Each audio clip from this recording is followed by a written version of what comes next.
Hello प्यारे बच्चों, आज की इस वीडियो में देखेंगे 8th ग्रेड अभ्यास पुस्तिका 2025-26 की आपकी न्यू बुक है कक्षा 6 विषय विज्ञान। तो प्यारे बच्चों, आपको जो है इस वीडियो में लास्ट तक बने रहना है, जिससे कि आपको सभी प्रश्नों के संपूर्ण सॉल्यूशन आपको मिल सके।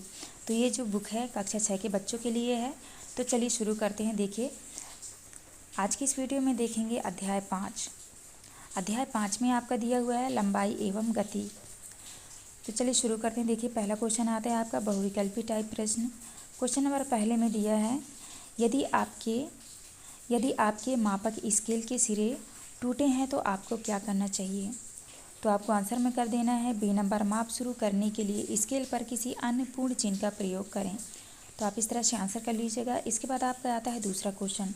दूसरे में है, दृष्टिबाधित विद्यार्थी लंबाई मापने के लिए किस उपकरण का उपयोग कर सकते हैं। तो आपको आंसर में लगा देना है सी नंबर, उभरे चिन्हों वाला स्केल। इसके बाद नेक्स्ट क्वेश्चन आता है आपका तीसरा में है, एक घुमावदार रेखा को मापने के लिए धागे का उपयोग करने के बाद आपको आगे क्या करना चाहिए। तो आपको उत्तर में कर देना है, एक सीधी पैमाने पर धागे की लंबाई मापें। नेक्स्ट आता है आपका चौथा क्वेश्चन है, आप और आपके मित्र कबड्डी कोर्ट के लिए रेखाएं कैसे खींचेंगे। तो आपको आंसर में लगा देना है बी नंबर, संदर्भ बिंदु का उपयोग करेंगे। इसके बाद नेक्स्ट आता है आपका क्वेश्चन नंबर 5वां। क्वेश्चन नंबर 5वें में देखिए लिखा है, जब हम चलती बस में होते हैं और बस में अन्य यात्रियों को देखते हैं तो हम उनकी गति के बारे में क्या निष्कर्ष निकालते हैं। तो आपको आंसर में लगा देना है बी नंबर, वे आराम कर रहे हैं। तो आप इस तरह कर लीजिएगा। नेक्स्ट आता है आपका क्वेश्चन नंबर 6वां। देखिए, क्वेश्चन नंबर 6वें के उत्तर में आपको लगा देना है बी नंबर, लचीले मापन फीते से। इसके बाद आता है आपका क्वेश्चन नंबर 7वां। देखिए, क्वेश्चन नंबर 7वां आपका इस तरह से है और 7वें के उत्तर में आपको लगा देना है, आपको कर देना है ए नंबर, दिल्ली 0 किलोमीटर। इसके बाद आता है आपका क्वेश्चन नंबर 8वां।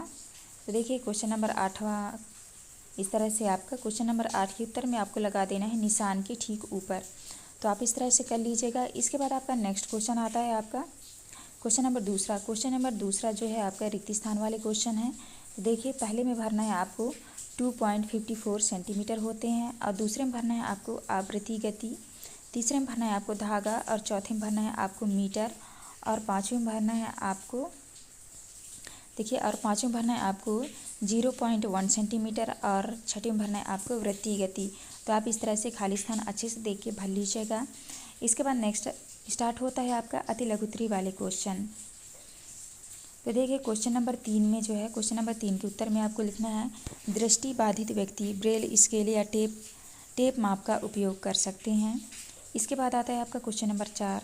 देखिए, क्वेश्चन नंबर 4 के उत्तर में आपको लिखना है, नहीं रेल की पटरी की लंबाई मापने के लिए किलोमीटर और मोबाइल की मोटाई मापने के लिए मिलीमीटर व सेंटीमीटर का उपयोग करना चाहिए। तो आप इस तरह से 4 के उत्तर में कर लीजिएगा। नेक्स्ट आता है आपका क्वेश्चन नंबर 5वां। क्वेश्चन नंबर 5वां में देखिए, आपको इस तरह से क्वेश्चन नंबर 5 के आंसर में आपको इस तरह से आपको लिख लेना है। तो आप कर लीजिएगा। नेक्स्ट आता है आपका क्वेश्चन नंबर 6वां। क्वेश्चन नंबर 6 में, दीपक की गति दोलन गति, झूले पर झूलना, हरदीप की गति वृत्तीय गति, मेरी गो राउंड झूले पर घूमना। तो आप इस तरह से 6वें के उत्तर में कर लीजिएगा। इसके बाद नेक्स्ट क्वेश्चन आता है आपका क्वेश्चन नंबर 7वां।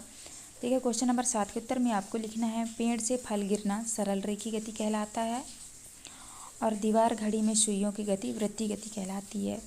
तो आपको इस तरह 7 के उत्तर में करना है। नेक्स्ट है आपका 8वां। 8 के उत्तर में आपको लिखना है, संदर्भ बिंदु वह स्थिर बिंदु है जिसका उपयोग किसी अन्य वस्तु की स्थिति या गति का वर्णन करने के लिए किया जाता है। नेक्स्ट आता है आपका लघुत्तरी वाले क्वेश्चन। देखिए, क्वेश्चन नंबर 9 के उत्तर में आपको इस तरह से लिखना है, मानक इकाइयाँ पूरे विश्व में एक समान होती हैं और सटीक तथा तुलनात्मक माप प्रदान करती हैं, जिससे संचार और व्यापार में सुविधा होती है। नेक्स्ट आता है आपका क्वेश्चन नंबर 10। 10 के उत्तर में आपको करना है, अंतर्राष्ट्रीय इकाई प्रणाली में मीटर लंबाई की मूल इकाई है, क्योंकि यह लंबाई के मापन इसके लिए सटीक संदर्भ प्रदान करता है, जिससे वैज्ञानिक अनुसंधान और अंतर्राष्ट्रीय व्यापार में एकरूपता बनी रहती है। तो आपको इस तरह 10 के उत्तर में करना है। इसके बाद नेक्स्ट क्वेश्चन आता है आपका क्वेश्चन नंबर 11।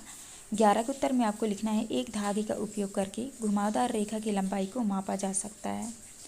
नेक्स्ट आता है आपका क्वेश्चन नंबर 12। तो देखिए, 12 के उत्तर में आपको इस तरह से लिखना है, आप क्वेश्चन अच्छे से देख लीजिएगा।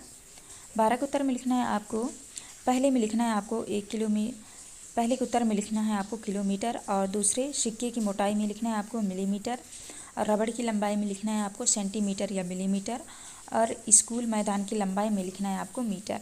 तो आप इस तरह आंसर कर लीजिएगा। नेक्स्ट आता है आपका क्वेश्चन नंबर 13। 13 के उत्तर में आपको लिखना है स्केल के वस्तु के साथ सटाकर रखें और शून्य निशान से मापन शुरू करें। दूसरे में है माप लेते समय आँख की स्थिति बिल्कुल लंबवत होनी चाहिए। नेक्स्ट है आपका क्वेश्चन नंबर 14। 14 के उत्तर में आपको करना है, पहले में लिखना है आपको लुढ़कती हुई गेंद में लिखना है स्थानांतरीय गति घूर्णन गति, और दूसरे में साइकिल की पहिया स्थानांतरित गति घूर्णन गति। तो आप इस तरह से 14 के उत्तर में करिएगा। नेक्स्ट आता है आपका क्वेश्चन नंबर 15। 15 के उत्तर में करना है लचीले मापन वाले फीते वस्तुओं के घुमावदार आकार के अनुसार मुड़ सकते हैं और सही माप दे सकते हैं। 16 के उत्तर में आपको करना है हम पाते हैं कि उनकी लंबाई अलग अलग हो सकती है क्योंकि हर व्यक्ति के शरीर का आकार और माप भिन्न होता है। नेक्स्ट है आपका 17।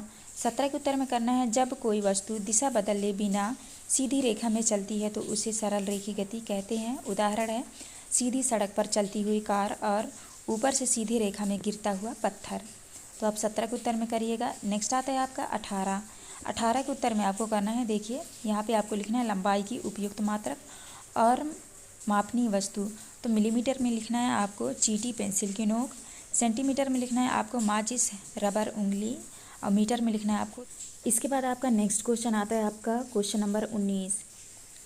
तो देखिए यहाँ से स्टार्ट हो जाते हैं आपके दीर्घोत्तरी वाले क्वेश्चन। क्वेश्चन नंबर 19 के उत्तर में आपको करना है संभावित कारण निम्नलिखित है, और आपको लिखना है माप लेने के तरीके में अंतर, उपयोग किए गए उपकरण में अंतर, माप लेने में गलतियाँ, उपकरण का सही ना होना। तो आप इस तरह से 19 के उत्तर में कर लीजिएगा।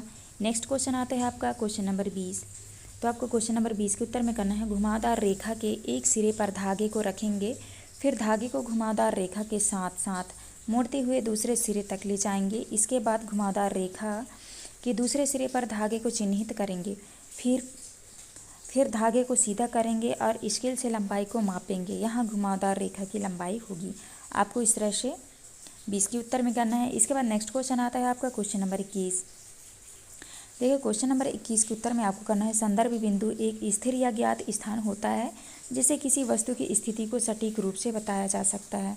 उदाहरण में आपको लिखना है किसी पेड़ से 5 मीटर उत्तर या दक्षिण। इस प्रकार से कभी कभी हम किसी वस्तु की स्थिति के बारे में बताते हैं। इसके बाद नेक्स्ट क्वेश्चन आता है आपका प्रश्न क्रमांक 22। देखिए प्रश्न क्रमांक 22 में जो है आपको इस तरह से उत्तर में आपको लिखना है गतिशील वस्तुओं में लिखना है आपको चलती हुई कार, उड़ती हुई चिड़ियाँ, घूमता हुआ पंखा, बहता हुआ पानी, चलती हुई घड़ी की सुई। विराम अवस्था में वस्तुएं में लिखना है आपको कुर्सी, दीवार, किताब, पहाड़, घर। विराम अवस्था वाली वस्तुओं को गतिशील बनाने के लिए किताब को उड़ाना, कुर्सी को खींचना, दीवार गिराना, पहाड़ तोड़ना आदि। आप इस तरह से क्वेश्चन नंबर 22 के उत्तर में आपको लिखना है। इसके बाद यहाँ पे आ जाता है आपका परियोजनाकार।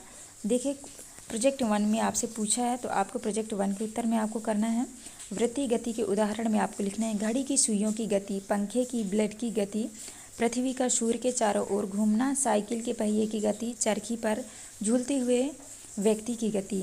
दोलन गति के उदाहरण में आपको लिखना है झूले की गति, घड़ी के पेंडुलम की गति, सिलाई मशीन की सुई की गति, गिटार के तार का माप कंपन, दीवार घड़ी में लटके हुए पेंडुलम की गति।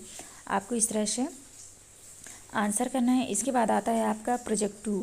प्रोजेक्ट 2 में देखिए यहाँ पे आपसे पूछा है सहपाठी का नाम और लंबाई मीटर में, लंबाई सेंटीमीटर में। तो आप अपने दोस्तों का नाम लिख लीजिएगा यहाँ पे, सहपाठियों के नाम और उनकी लंबाई मीटर और सेंटीमीटर कितनी है। तो आप इसको कर लीजिएगा। तो प्यारे बच्चों यहाँ पे हमारी वीडियो कंप्लीट होती है। आपको हमारी वीडियो अच्छी लगी तो प्लीज़ हमारे चैनल को लाइक एंड सब्सक्राइब करें, जिससे कि आने वाली हर एक वीडियो की नोटिफिकेशन आपको मिल सके। तो चलिए मिलते हैं अब नेक्स्ट वीडियो में।